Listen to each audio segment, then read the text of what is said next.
Puma doesn't like my Gibbs jersey. He said I should have went with 26, not And zero. it would have been a sale item too. It was discounted. That's the thing. Yeah, I can't stand looking at that thing. It's like the 0 just makes me think of Gilbert Arenas or like not stud. Not fitting, I guess. Yeah. I don't know what's going on with these guys with the zeros. Micah Parsons got traded to the Green Bay Packers from the Dallas Cowboys, and he was deciding whether he should go with 0 or 1 because Jaden peed his pants. Reed, has 11. Wow. Now 11 would have been slick, but I feel like he should go with 1 just because he's numero uno. Yeah, I'm not a big 0 fan either, but for Mr. Jahmyr Gibbs, I love it. I actually would like that Parsons jersey. Green. The green one. Green. It's got to be the green one. It's got to be the green one. Yeah, I was looking at a couple other ones, but that's why I like this one, the bright blue. I'm a football guy. We love it.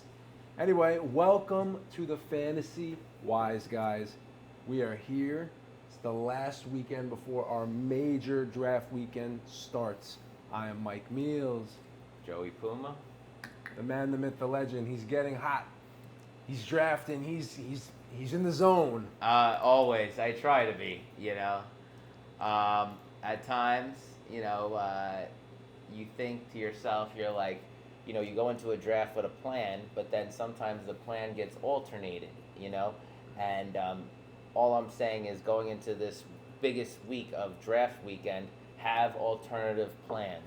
Be ready for things to go wrong. You don't want to be that guy or girl on the clock and not knowing who to pick. That's the worst feeling ever. I've been there before in my 20-year career.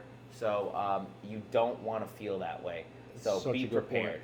You know what? I just got to bring up one thing. That's really a good quick. tip. It is a great tip because the other day we did a family draft. It's more of a fun league. It's not as like our other competitive leagues that we're in. But this family draft, I had pick number 10. I was pretty confident. It's 8:30 at night. Keep in mind, I have a wife and kids at home. They're making noise upstairs. God bless you. My sons are crashing into things, breaking stuff. My wife's losing her marbles. And I have to run upstairs constantly. And at one point in the middle of the draft, while I'm doing this, and I kind of like got flustered, the 10th pick is already difficult. And I'm like, this is not happening next week. So I was glad this happened because now I'm like, I need a game plan. Yeah. Make sure you're in a good spot where nobody's going to bother you. Right. I think that having your own space. I love them though. Especially if it's online. If it's in person, you know what the antics are going to be like. Be prepared. People are joking. Sometimes, I used to, my league that's been running, it's going to be 10 years now. For the first 5 of them, we did in person. And we had no clock. Everybody decided, hey, look, we're adults. No clock. Wow. Just don't take more than 2 minutes. I'll give you 2 minutes. Yeah. I'll go shove some pretzels down my mouth. But, figure it out. Figure it out, and let's move on. But that's a good thing when you do it like that, because I feel like that's more of like a social thing where everybody's focused on the draft. Right. You don't got people coming in and annoying you about other shit. Yeah. Then you had the guy coming with the Carvel cake, but that's another story. I mean, quick Carvel timeout. Let's pause the draft for a minute. Get some Carvel. That took some attention away at the second round. So we have a lot of news to get to, Mike. A lot. And a lot of fantasy implications. So let's kick it off. We haven't been here for a couple days. Joe Mixon placed on IR. He will miss the first 4 games. I'm staying away from him. Yeah. GM Nick for the Houston Texans, he came out and said, we're not even sure about his future, to paraphrase. They don't know how he'll react when he does come back. He's had no training camp up to this point. I agree with you, Mike. Staying away from Joe Mixon is probably your best bet, but this raises the trend for Nick Chubb. Big time. And Woody, I forgot his last name. Woody Marks, definitely. And Dameon Pierce. Don't forget about Dameon Pierce. I know a lot of people will put him to the wayside, but I truly believe he could be this year's like Jordan Howard from a while Jordan ago. Howard. Who was it? From the Chicago Bears. Chicago, yeah. Yeah, he was taken later I in get rounds. what you're saying. Was faded, then he came back. But somebody that you could get late, especially how we were talking about strategy, zero RB strategy. Someone you could just wait on and sit on your bench for a little bit. Honestly, out of all those guys, you can give it to me, Len. I had Len get me a piece of paper because I got my neuro gum in my mouth. Oh, nice. It's like getting in my way. But listen, I gotta stay focused. So, with Woody Marks, I feel like he's the one to me that's most enticing, specifically because he's the one that we haven't seen. Right. Nick Chubb's got rumors of kind of being a little slow right now, and Damian Pierce was hot and cold. We saw flashes of greatness, but Woody Marks to me could be the most interesting. But regardless, I think I want to stay away from this backfield. Absolutely. And look at some of the pass catchers because they might get a lot more. The next bit of news, your boy Terry McLaurin finally signed his 3-year deal, $96 million extension. Good Lord, $32 million a year. So this tells me that they fully believe in your boy Scary Terry. Yeah, they do, and it was a big part of Jaden Daniels' emergence. Now they brought in Debo. That could also help him. I believe this just makes Jaden Daniels more comfortable and let him have his familiar toy still around. You got to keep things consistent. That's the word I love to use. I'm more comfortable drafting Terry McLaurin now, knowing that this happened last year. The guy played all 17 games. He's still got obviously at least 3 years left in him, is what the Commanders are implying. And he finished wide receiver 5 last year. In that offense, I think you can get him a great value. Just a quick tidbit: I would just be aware of, he did have no camp, so any hamstring injuries and stuff like that, because they're trying to ramp up quickly. Just be aware of. But like you said, I definitely am all in on Terry McLaurin. If he's there in the back end of the 4th, 5th round, I'm all in. I saw him go in the early 5th round in that same draft I was referring to earlier. So early 5th round. Yeah, my target for him is like 412, 411. That's funny because that's like basically where it went. It was like the 501. Yeah. She took him right at the turn. So, yeah. So Terry McLaurin, he's back. One other not that notable, but Amari Cooper signed with the Raiders. Yeah, no, Amari Cooper, I always remember with those Derek Carr years in Oakland. And I love seeing the number 89 back in silver and black. They didn't have anyone truly there for Geno Smith other than Brock Bowers, Genty in the backfield, but no real wide receiver threat. According to Jacoby Myers. Right. Amari Cooper coming out of Alabama, always a great route runner, and I don't see any difference. Now, is he going to make such a difference maker? I mean, he's a late flyer, double-digit rounds. Sure, I'll take a bite. But the guy there to watch for me is Deontay Thornton. Deontay Thornton. Yeah, for me, I feel like he's going to be Geno Smith's DK Metcalf. You heard it here first. I've seen some people taking him last pick of the draft. I ended up taking Brian Robinson Jr. the other day, but right before me, Deontay Thornton. That's a good call, Puma. Keep your eyes on this guy, Deontay Thornton. So, yeah, we'll see what happens with Amari Cooper, even if you want to throw him on your bench at the end. But I saw him in waivers. So, Aldrick Estime was just waived by the Broncos, now leaving Dobbins as your RB1, RJ Harvey, RB2, and Jaleel McLaughlin. This is huge news for RJ Harvey, bro. Yeah, no, absolutely. I mean, being second on that depth chart, he's just right almost there to taking over, with Estime being waived, right? And that just leaves Dobbins, like you said. And Dobbins has not had a great, healthy, NFL career. He had one good year last year, and then towards the end he got, injured. So be aware of that. This could be somebody primed to take over, a la Kareem Hunt, 2017. Yeah, I remember you mentioned that before. I think I can see him getting at least 200 touches this first year. Yeah, no, absolutely. I say the breakout game will be the Tennessee Titans. Weak defense. Wow. Week 1, he's behind in the depth chart. But, old school coaches like Sean Payton, they want to do that. But they know their job's on the line. They got to win. You put the best players out there. And if they got the lead, they're just going to run that ball. And we're going to see a lot of RJ. Absolutely. What's next? Next is Adam Thielen. I got a feeling for Adam Thielen. Coming back to Minnesota home, from Carolina. He actually FaceTimed Justin Jefferson, all excited with his family. Did he really? Yeah, I'm happy for guys like that because they're going back home. They're going back to a place that they probably never wanted to leave. He probably initially left there because of the money, just like Kirk Cousins. I'm sure he never wanted to leave either.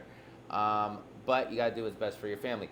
Adam Thielen, as it's regards to fantasy, I think can be very relevant, Mike. I mean, you have a Jordan Addison that's out for 3 weeks. Thielen has been in this system before with Kevin O'Connell. And, he provides a nice security blanket for a young quarterback. Look what he did with Bryce Young towards the end of the year. He had some great numbers the last 3 weeks, especially in the playoffs. Probably like all of 40% of people played him out there. But watch out for Adam Thielen. I think he could catch on fire quick. I know he's coming into camp late, but there's a target vacancy. Yeah, he still had a couple 100-yard games last year at the end of the season. 4 touchdowns, 62 targets. And, I mean, he's Adam Thielen. But Adam Thielen's great for, honestly, like a half PPR as well because he's so touchdown dependent. True. If he gets a touchdown, you're going to have a great week out of him, 18, 20 points. In PPR, he's got to get peppered with targets, But as far as standard or, half point, he's a great alternative. And you know who I love this for the most? Who, McCarthy? J.J. McCarthy. Oh, yeah. Well, yeah, like I mentioned, benefit. like Bryce Young, it gives him a veteran target. Now, don't watch out for my boy Jalen Naylor out there. Yeah, he's but, another one. Yeah, I love him on those go routes. He's a guy that'll probably see 5 targets all game and 2 catches, and one of them is an 80-yard score. Yeah. That's the Jalen Naylor life. But as it regards to Adam Thielen, great for McCarthy, like we said, somebody that's used to the system and reliable. Yeah, that team's going to be scary. What's next? Tajay Spears. Tajay going on IR. I know you had mentioned this before we aired. Tony Pollard, you're really falling in love with Tony Pollard, especially late in rounds. I said, for me, I feel like anytime you rely on Tony Pollard, he always lets you down.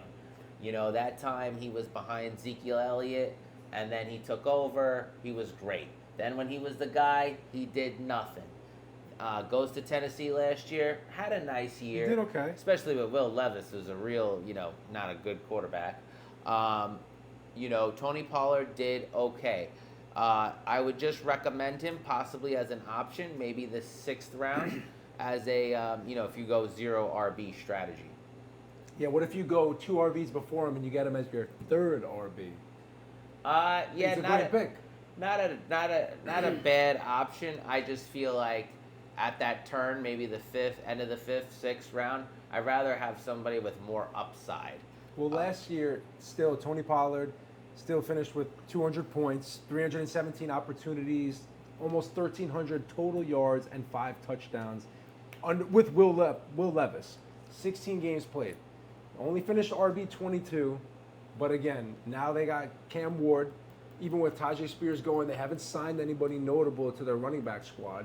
Maybe Tony Pollard, this could be a good year for him. And I don't hear that many people talking about him. Yeah, I'm personally a little bit down on him. I just feel like, people around there, Brian Callahan, the Tennessee Titans staff, they're trying to keep their job. For me, I think they're going to take, even though Cam Ward is, young and, this is his first year starting, I feel like he truly is going to just take advantage and just whip it around. That's all. Yeah, absolutely. So then next bit of news we got, Rashee Rice. So it's official. We now got the news, 6-game suspension. And, he's falling later in drafts. Oh, absolutely. And this is why we implore people to, draft later in the, in the summertime, especially right before, try to go as late as possible, before, like, Labor Day weekend. Just because things happen, trades happen, suspensions happen, injuries happen. So you don't want to take somebody. There's people that were taking Rashee Rice, not sure of the suspension, maybe the 5th round, 6th round. Now nobody won't even touch him, not into the double digits. Yeah, and if you start off 0-6 or 1-5, 2-4, I mean, you only got 8 games to recover. Right, you don't have time to wait on a player like this. I mean, the only time this can really be beneficial, honestly, is probably in a league like mine where it's a keeper league. Keeper, yeah. And you have 2 strong keepers. You have let's just say a Josh Jacobs, Jamar Chase. You know that you have 2 strong studs, and you can burn a bench spot. Yeah, and I mean, I think right now, obviously, Xavier Worthy's stock through the roof. You could even maybe say Kelsey's getting a little bit back from that. But, yeah, if you draft a guy like Rashee Rice, and like I said, you have that terrible record, it's a 14-game regular season playoff fantasy league. So you need to go at least 8-6 to sneak into the playoffs. So those first 6 games are very crucial. Now, Addison, I could see you drafting Addison. It's not that bad, 3 games. Right. But Rashee, that's a lot of games to make up. It's a lot of games to miss, and but again, if you do have the patience, I believe, just let another sucker take him. Yeah, exactly. Let another sucker take him, and then when you get to that 4th suspended game, now you start saying to yourself, evaluating your team and saying, hey, can I pick up Rashee Rice on a discount? Maybe that person that did draft him is out of it. Maybe they're 0-4, going to be 0-5 or 1-4. That's a good time to maybe take advantage and jump on a low stock. Like my dad always said, first one to talk loses. So you pull him fast, or you draft him too early. Better luck next year. Let someone else be the sucker. There's a couple other random release people. I mean, nothing too notable, but Deontay Johnson got released, Malachi Corley, Jake Hayner, McCole Hardman, Robert Woods, Hunter Renfrow, Kendrick Bourne, and Tommy Cutlets, Tommy DeVito, a.k.a. Tommy Cutlets. Yeah, so good a lot riddance. of random guys. I mean, good riddance. I know I had met him. Good guy. I just feel like there's a lot of circus around him, and the worst thing I wanted to happen was the Giants release him, and Woody Johnson of the Jets goes and picks him up to sell tickets a la Tebow. We don't need that. I don't think anybody needs that. I'm surprised he's survived this long, but then again, there's such bad quarterback play. Yeah. He's off to New England now. And in the end, the NFL teams are solidifying their rosters. We've seen the final bits of trades. We've seen the ads, the waves. So pay attention. Right now, this is a good time for drafts. It looks like most of the teams are done making moves. No games being played, so injuries should be okay. But keep an eye out for any outstanding news. Absolutely. Now, our topic today. So we're going to discuss breakouts, busts, and our favorite QB stack. We always give you a bunch of different, takes on everybody. So we're going to throw you with one of each. What did you pick? Did I even put it on here? Oh, yeah, you had a good one. Do you want to start or you want me to go? You go. You want me to go? Go for it. So I guess I can't necessarily call this a breakout per se, but I feel like we've never seen his full fantasy ceiling. I'm going to have to go with wide receiver from Houston Texans, Nico Collins. This is my potential breakout because he only finished wide receiver 20 last year. Okay. He missed 5 games, but the first 5 games that he played before going down with an injury, we saw that he was on pace to be the wide receiver 2, right behind Mr. Jamar Chase. He had 117 yards, 135, 151, 3 touchdowns. He is a monster. He is clearly C.J. Stroud's favorite target. Last year, his PFF receiving grade ranked 2nd among wide receivers. Man coverage grade, 3rd among wide receivers. Zone coverage grade, 2nd among wide receivers. Yards per route run, 3.07. And he still led the team in target share at 28.3%, which is the 3rd highest in the NFL. These are stats you don't really hear about. So am I going to really be down on all these previous year's injuries? Sure, but that's recency bias. Let's pay attention to this year. He is all alone over there. No Tank Dell, no Stephon Diggs, no running backs that we talked about earlier. It's Nico Collins season. So if you get him in the early 2nd round, take him. Love that take. I feel like it's a little bit hard to be a breakout, even though we knew He was already breaking out last That's year. what I'm saying. And you're basically on the comeback trail, just because he had an injury, stuff like that. I see where you're going with I'm it. saying he's wide receiver 20 Yeah. last year. I think he's going to finish top 3 wide receivers this year. Okay. So, for me, a breakout is someone whose ADP is so low right now that next year you're going to be drafting this person in the top 5 or 4 rounds. That's how much of a jump I'm taking. We're going to go with my man from the Buffalo Bills, Keon Coleman. All right? I love second year wide receivers in the league. Especially he has some draft capital. He was taken last year, right, in the second round, number 33 overall. Wait, who? Keon Coleman, Buffalo Bills. Oh, you mean in the NFL draft? Right, I'm in the thinking NFL about draft. fantasy draft. No, I'm no, like, no, no, whoa, wait. no. Yeah, in the you're NFL absolutely right. draft. He was a day 2. Yeah, he was a day. No, he was. Day 2 pick. NFL draft. Day 2 picks. Still some serious capital. Day 3, can be throwaways. So, with that, he had 57 targets, 29 receptions. Now, obviously, with 556 yards. Obviously, this is not a lot to go on. We're basically going on the eyeball test, right? I truly feel that Buffalo starving for a wide receiver 1. Shakir, right? Khalil Shakira, my hips don't lie. He's a little bit hurt right now. He had a great year last year, was a great security blanket for Josh Allen. But we need someone that could go vertical, and that is Keon Coleman. Also, too, he had some blow-up games. Tennessee game, Week 7, Week 8 at Seattle. He had 18 points.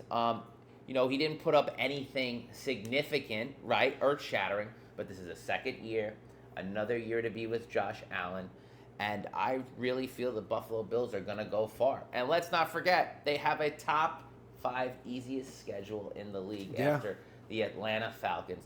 They have some great matchups. They get to play in our division. They get to, destroy us twice a year. They see New England, not the same New England as years past. We have to see how they react with Vrabel. And Miami, just departed Jalen Ramsey, got back an older Minka Fitzpatrick. They're not stopping them. Keon Coleman is my breakout pick. Right now, ADP, Mike, he's going 1101. I truly feel he could go 501 by next year. Yeah, and he's a big play potential. And you're right, man. They lost. I'm looking at the depth chart right now. Obviously Khalil Shakir, but Keon Coleman second. They don't have Matt Collins anymore. They don't have Amari Cooper. I mean, they did get Joshua Palmer, don't get me wrong, who can do that go ball. But I feel like that's somebody that's been in the league a little bit longer than Keon Coleman, and that could teach him. Totally. Yeah. I love that veteran leadership in the locker room. Yeah, I think that's huge. And you get another year of Josh Allen. Same offense. Joe Brady is the offensive coordinator. Nothing changed.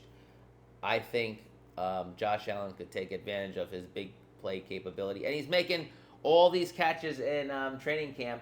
And we got to see him a little bit on Hard Knocks. He's going to be a star. My worry about the Bills always, their pass catchers, the same thing. Like Josh Allen's not a big deep ball guy lately, but this year we might. Well, you know what it is? They were controlling the ball more on the ground. And nothing screams more of a shootout to me than Week 1 against the Baltimore Ravens. Oh, it's gonna be a huge game. When we do our picks to click for that week, someone you want to pick on that Sunday. It doesn't have to be Sunday night, but just in general, who you think is a sneaky play. I think a great sneaky play would be Keon Coleman. Oh yeah, I'm so excited. Especially if you people out there have Josh Allen. That is as we're going to bring up stacks. Yeah, that's a stack that nobody saw coming. So, I mean, I feel a little unprepared that I didn't do my homework, like Puma said. But, Nico Collins I didn't say is that. Still on the up and up. But, yeah, sure. Is he not a breakout? Yeah, we all know he's amazing. But he's going to have a fantastic year this year. And I'm saying you don't got to worry. But I think I did my homework on this one. We're going to talk busts. Okay. Bust time. And not the kind you're thinking of, Len. Dirty mind. But My biggest bust. Oh my God, I'm getting a headache thinking about it. Let me run through it quick because I don't even want to say his name. Javonte Williams of the Dallas Cowboys. I'm not a fan. And just besides the stats, just visually, I've watched him over these last 2 years. I've had him on a couple of teams. He's just been very underwhelming, to say the least. Doesn't really move too well. Is not as shifty as he used to be. And don't forget, he suffered a major, I think, ACL or MCL tear in 2022. So recovering back from all of this, last year you saw his career low in yards per carry, 3.7 yards. Significant drop, reduced rushing time completely. He only rushed for 139 carries, 513 yards. The other players, who do you have there? You had Audric Estime, you had Jaleel McLaughlin. All these guys got significant usage, and probably it was like a three-way timeshare. And the explosive plays, we never saw it. His longest rush was barely 20 yards. So his lack of explosiveness, it just really shows me that the Cowboys, sometimes they make some really weird picks. So to have them go with him as your RB1, to me, it's a little concerning. And I'm not a fan, despite the fact that he might get a ton of carries and even only having Miles Sanders in the backfield. They got that rookie back there. They got Pickens now. They're going to look to throw the ball. They already got CeeDee Lamb. So to me, I'm staying away from Javonte Williams. At that time, there is somebody around him that I think is more draft worthy than Javonte. Yeah, I think you hit the nail on the head with there are other options out there. Mike, he is though the leader in the clubhouse right now with touches. So I will give him that. But like we say all the time, you don't win your league at the draft, and but this just makes it worse. It's kind of like staying in neutral. You want to kind of hit for players with, I know it seems like a little bit more risk, but that could win you a championship. Javonte Williams, I could tell you right now, will not win you a championship. He could contribute to one, maybe on a bye-week filler, but he will not win you a championship. Len, that's got to be the end. If you make a reel from that, that's got to be the end of the reel. Just Puma saying that Javonte Williams will not win you a championship. It's so true. Like league winner, like yeah, non-league winner. I don't know, how would you say? Well, biggest loser. Dude, and honestly, like he did say one thing: you can't win your league on draft day, but you can lose it. Yes, you really can. My biggest suggestion or tip to that is just tread water. Yeah. Be Jesus Christ. I love it. My biggest bust, it's not so much a bust, it's more so a fade. A guy that I don't have on any of my teams yet. He is going at, right now, the 105, Mr. Ashton Genty. Wow. And Mike, Ashton Genty to me reminds me of Marvin Harrison Jr. of last year. People jumping up in drafts, third round, 302, 211 to go get Marvin Harrison. Because Ashton Genty is a running back, that bumps him immediately into the first round discussion because of the scarcity of the position. But also, too, he was a highlight reel at Boise State. We get all of that. Very talented player. But at the end of the day, I was going to say the Oakland Raiders. The Vegas Raiders, this is how old I am. The Vegas Raiders were 30th in the rush last year, right? They have no offensive line. It's a new system with Pete Carroll. I know he loves to run the ball, play D, but I don't see many rushing lanes for him. And also, too, let's not forget, this is more, not Ashton Genty, the player. Don't hear what I'm not saying. It's not about Ashton Genty, the player. It's where you all are drafting him. You're overdrafting him. And if you draft someone in the top 10, they better produce. They better produce RB1 numbers. They must, because look who you are jumping over. There's someone the other day that I was taking him as early as number 3, Mike. You're jumping over Christian McCaffrey. You're jumping over Jahmyr Gibbs. You're jumping over Justin Jefferson, CeeDee Lamb. All of these players, Derrick Henry, Josh Jacob, you could go on forever, baby. But at the end of the day, if it's after 10, right, end of the first round, second round, I'm all in. If it's 211, definitely in. But Interesting. anything earlier than 110 is a no-go for me because that guy has to be the foundation of your team. He has to be Jamar Chase, Bijan Robinson, Justin Jefferson. He has to be the anchor of your points. And to put it all on a rookie is just very, very dangerous. So let me ask you a couple who would you rather's then. You just shout the name back at me. A couple of running backs you didn't mention that he's being drafted over. Who would you rather, Ashton Genty or Jonathan Taylor?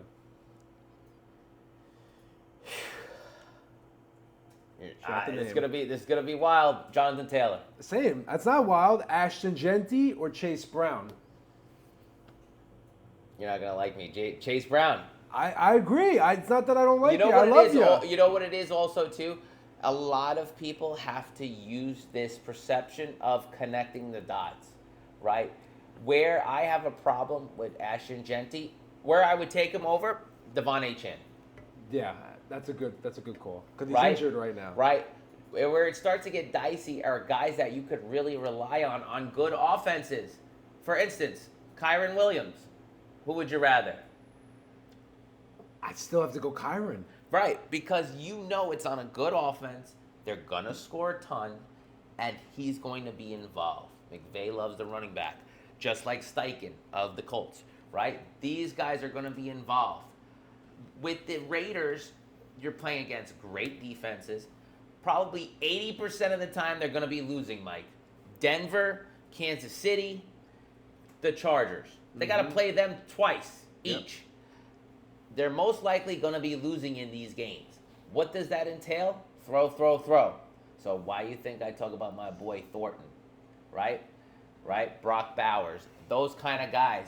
That's why Brock Bowers could survive because it didn't matter if Mickey Mouse was throwing him the ball. They had to move the chains. Yep. They were losing. They had to. So for me, going back to Ashton Genty, let's pull it back all together. I feel like we are overvaluing him. He is a fade for me, bust, whatever you want to call it. I am not taking him unless it is 110 or later. Yeah, it's a great pick. There'll be somebody else there that's a little spicy too, because I know a lot of people are up his butt, and rightfully so. He had a great collegiate career, but 103, 105, just too rich for me. He's a hot name right now. People love him. So. And who is your favorite stack? Who is their favorite stack right now? So, Mike, my favorite stack, believe it or not, is one of our biggest rivals. It is the New England Patriots, Drake May and Stephon Diggs. Here's why. This might be wild as well. Another wild take. There is no pass catchers in New England. Let's just say it right there. Hunter Henry, Austin Hooper. Yes, Kyle Williams is there, young Kyle Williams. But has the New England Patriots in the last 15 years, let's think for a second, has produced a wide receiver one? And don't give me no Demario Douglas. No. Exactly. The answer is no. Stephon Diggs comes from Houston Texans, right?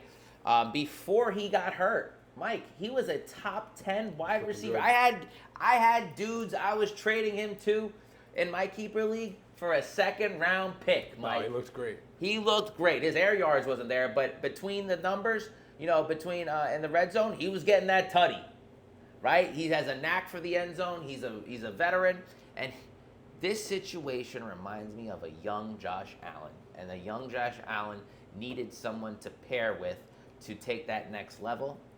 Drake May is my biggest comp to Josh Allen, and I believe he will take that next ascension with a Stephon Diggs. And I'm a big schedule guy. Second easiest schedule in the entire league to the San Francisco 49ers. You can't get better than that, baby. Yeah. Oh. It's a great. And did I not mention that I would say out of 17 games, they are favored 3 times. Yeah. That means game script. We want to talk about game script. And this puts us into the position of Drake May having to throw. Yes, I know it's a Vrabel offense, and I know Travion Henderson, and I know Ramondre Stevenson. That works well in the first quarter. Yeah. But when you start falling behind, going into the second quarter, halftime, and fourth quarter and all that, you're going to need to throw the ball. What better than Stephon Diggs? And on the Drake May side, he does have capability of rushing. So he does get you that cheap rushing yards. So that's a big FanDuel take for me, all the time. I love that take. I was going to argue with you, but I mean, that's one of my favorite. I made a good argument. Absolutely, because sometimes people get worried when their teams are trailing. They're like, "Oh my, are they going to be in a deficit where they're going to throw the ball enough?" But that's what you have to pay attention to. Like if they're playing a really good team, you might have to throw the ball enough. And you're talking about tons of PPR volume, so it's a late round one too. I think that's a really good Both value. of them. I mean, right now, Drake May is slated ADP wise like 1001, and he's your QB2 on some rosters. And Stephon Diggs, 6th round, 5th round, maybe earliest, end of the 5th. Yeah. 5'11", 5'12". So if you could get that stack, what is it really costing you? No, it's a good. I mean, I went a little more expensive than you did, but I have to go back to like the famous 2023, or should I say the infamous 2023 QB stack that led many people to championships, Mr. Dak Prescott and CeeDee Lamb. So if you get CeeDee Lamb, let's say in one of the first 6 picks, or if he falls later, I saw him go 7 the other day, Mr. Lamb right here.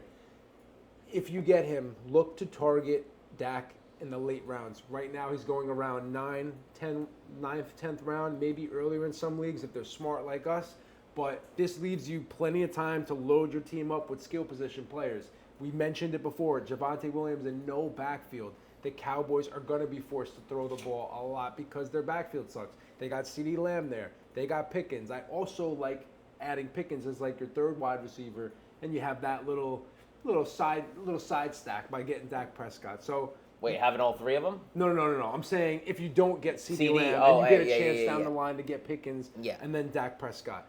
I don't advise getting all 3. No, but I've done now, that once. again, like Puma mentioned, that's why I was frustrated before, because he brought up a fantastic point.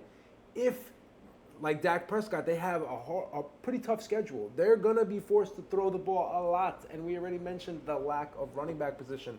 I think that we're going to see a big flash that we didn't see last year. They both started late. Injuries, plagued them throughout the whole year, but they're healthy. And I think it's their time to shine. Mike, it's definitely their time to shine. You got a George Pickens in a contract year, but going back to the CeeDee Lamb, Dak Prescott, great top 5 stack. A little bit rich because you got to take CeeDee Lamb in the 1st round. But don't let anyone tell you Micah Parsons doesn't have fantasy implications, because while he is going to Green Bay, he is leaving that defense vacant. Therefore, again, going back to the game script, Dallas's defense is a little weak right now. They're going to be behind in games. Dak is going to have to throw all the time. And, and it also implicates Green Bay, because now this probably boosts up Josh Jacobs, because now they're going to run more, because they'll probably have the lead more. Mm-hmm. So just a take 2 there. And but going back to CeeDee Lamb and Dak Prescott, great stack. Again, great top 5 stack in fantasy.